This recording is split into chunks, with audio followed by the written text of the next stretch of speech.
ورتل القرآن ترتيلا. الحمد لله وحده والصلاة والسلام على من لا نبي بعد وبعد. بسم اللہ الرحمن الرحیم. آئیے بچوں، آج انشاءاللہ تبارک و تعالی ہم تختی نمبر 13 تشدید پڑھیں گے. آئیے بچوں، اب ہم تشدید کے بارے میں سمجھتے ہیں جو اردو میں لکھا گیا ہے. پہلے اسے پڑھیں گے، پھر انشاءاللہ تبارک و تعالی ہم اس کو سمجھانے کی کوشش کریں گے. اور انشاءاللہ تبارک و تعالی بچوں اسے ہم 3 حصوں میں پڑھیں گے. آئیے شروع کرتے ہیں. نمبر 1، پہلے تشدید کا نام یاد کرائیں اور اس کی شکل سمجھا دیں. آئیے ہم تشدید کا نام پڑھتے ہیں. دیکھیے بچوں، تشدید چھپی ہوئی آ رہی ہے، آپ سب اس کا نام میرے ساتھ پڑھیے. تشدید، تشدید. اس میں بچوں غلطی کیا ہو سکتی ہے؟ اگر کوئی بچہ پڑھتا ہے تسدید، تسدید، یعنی اگر کوئی بچہ شین نہیں پڑھ کر کے سین پڑھ رہا ہے تو وہ غلط پڑھ رہا ہے. اسے چاہیے کہ وہ پڑھے تشدید.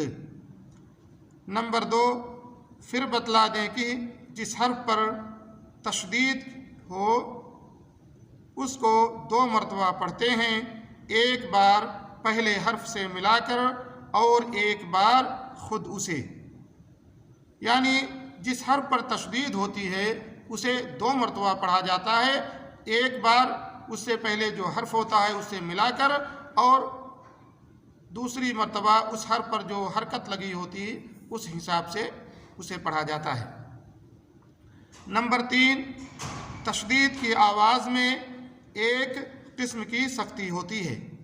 بچوں یہاں پہ آپ سب کو یہ سمجھنا ہے کہ تشدید والا حرف جو ہے اگر ہم اس پر رکتے ہیں تو اس میں تھوڑی آواز کو سخت کر کے رکنا چاہیے. دیکھا گیا ہے کچھ لوگ، کچھ بچے اس پر ساکن کر لیتے ہیں. ساکن، تشدید والا حرف جو ہے وہ ساکن نہیں ہوتا. تشدید ہمیشہ جو ہے برقرار رہتی ہے، اس کو 2 مرتبہ ہی پڑھا جاتا ہے اس حرف کو. مثلا اب دیکھیے مثال یہاں پہ ہے اب، ہمزہ با زبر اب، با زبر با، اب، اب، یعنی اس با کو سختی کے ساتھ ادا کیا جائے گا. اگر وہاں پہ آپ رک گئے اور اس کو ساکن سمجھ لیے، جیسا کہ پہلے بتایا گیا ہے وصل اور وقف کی پڑھائی میں کہ اگر کسی حرف پر ہم رکتے ہیں تو اس کو ساکن کر لیتے ہیں، تائے تانیث کو چھوڑ کر کے یا 2 زبر والے حرف کو چھوڑ کر کے باقی حرف کو ساکن کرتے ہیں، اور یوں سمجھ کر کے، ایسے ہی سمجھ کر کے سوچیں کہ اس حرف پر جو ہے تشدید لگی ہے اور اس پر ہم رک رہے ہیں تو اس کو ساکن بنا لیں گے. مثلا اب دیکھیے سورہ مسد میں ہے تبت یدا ابی لہب وتب. ہمیں جو بتانا ہے مقصد کیا ہے؟ وہ بتانا کیا ہے؟ وتب. وتب میں کیا ہے؟ تشدید ہے. اگر رک کر کے سوچیں کہ اس کو آخری حرف ہے، آخر میں رک رہے ہیں، اس کو ساکن بنا لیں وتب، تو آپ جو ہے غلط پڑھ رہے ہیں.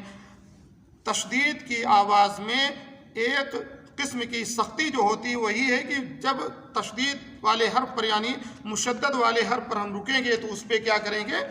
تھوڑا پاور دے کر کے رکیں گے. فی امان اللہ.